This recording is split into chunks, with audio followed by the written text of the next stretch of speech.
नमस्कार दोस्तों, आज हम जानेंगे पुर्तगीज़ के बारे में, पुर्तगालियों के बारे में जो भारत में आए थे समुद्र के रास्ते। इस वीडियो को देखने के बाद लगभग 5 मिनट का ये वीडियो रहेगा जिसमें आपको पुर्तगीज़ के बारे में पूरी जानकारी मिल जाएगी और आप किसी भी प्रकार के एग्ज़ाम या किसी जानकारी को आप चाहते हैं तो वो आपको यहाँ पर मिल जाएगी। तो अब हम शुरू करते हैं। पुर्तगीज़ 1498 से लेकर 1961 था जहाँ पर ये इस टाइम के दौरान रहे थे। ये सबसे पहले आए थे और सबसे लास्ट में जाने वाले थे। अब इनके आगमन की बात करते हैं तो जो सबसे पहले पुर्तगाली थे वो वास्को डी गामा थे, जो 1498 यानी 1498 कालीकट बंदरगाह पर उतरे थे 17 मई 1498।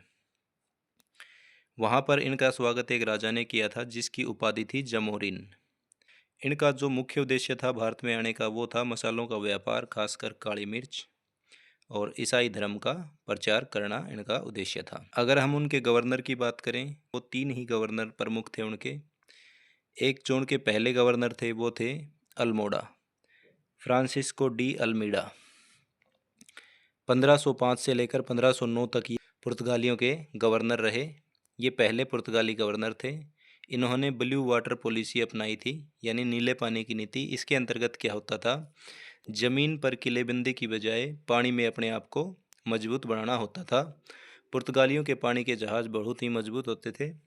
इसके बाद दूसरे जो गवर्नर थे अल्फांसो डी अल्बुकर्क। अल्बुकर्क को जो है पुर्तगालियों का वास्तविक संस्थापक माना गया है।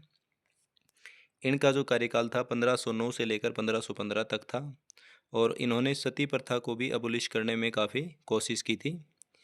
एक अन्य गवर्नर जो हैं पुर्तगाली वो हैं नीनो डी कूना। 1529 से लेकर 1538 तक इनका कार्यकाल था। इन्होंने कोचिन से गोवा राजधानी को शिफ्ट किया था और दमन और द्वीप पर भी इन्होंने अधिकार किया था। अब थोड़ी सी और जानकारी ले लेते हैं क्योंकि ये इम्पोर्टेंट गवर्नर हैं। पहले फ्रांसिस्को डी अल्मेडा प्रथम पुर्तगाली गवर्नर थे। ब्लू वाटर पॉलिसी और द्वीप का युद्ध 1509 मिस्र, टर्की और गुजरात की संयुक्त सेनाओं पर इन्होंने जीत हासिल की थी। अल्बुकर्क को 1509 से 1515 वास्तविक संस्थापक माना गया है। गोवा पर कब्जा किया इन्होंने 1510 में। सती प्रथा पर रोक और कोचिन को मुख्यालय बनाया। कोचिन को मुख्यालय किसने बनाया, अल्बुकर्क ने।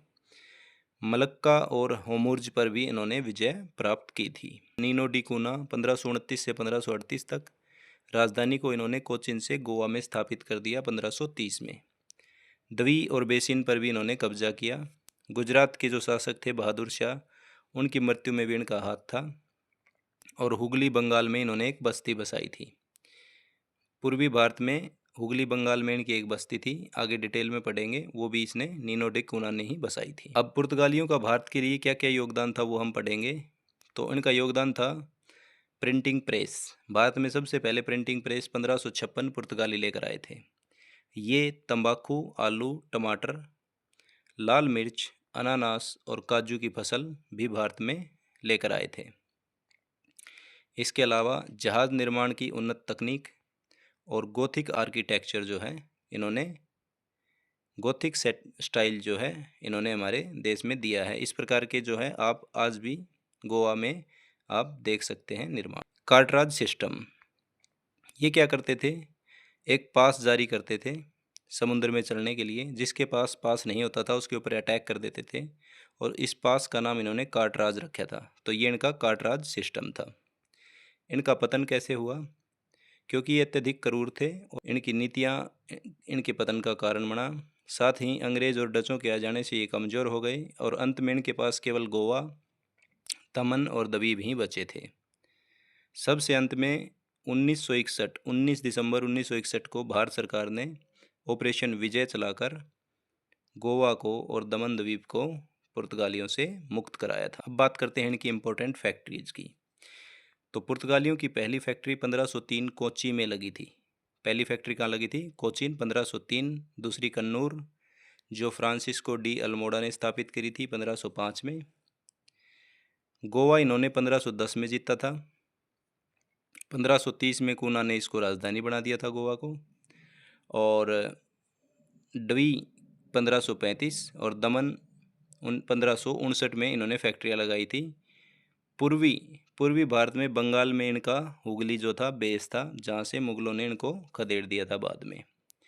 तो पुर्तगीज़ के बारे में सबसे महत्वपूर्ण जो जानकारी थी वो यही थी।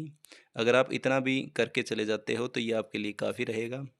एक बार में अगर पूरा समझ में ना आए तो 2 से 3 बार वीडियो को आप देखेंगे तो आपको ये पूरा का पूरा याद हो जाएगा। धन्यवाद दोस्तों। ऐसे ही वीडियो देखने के लिए चैनल को सब्सक्राइब करें।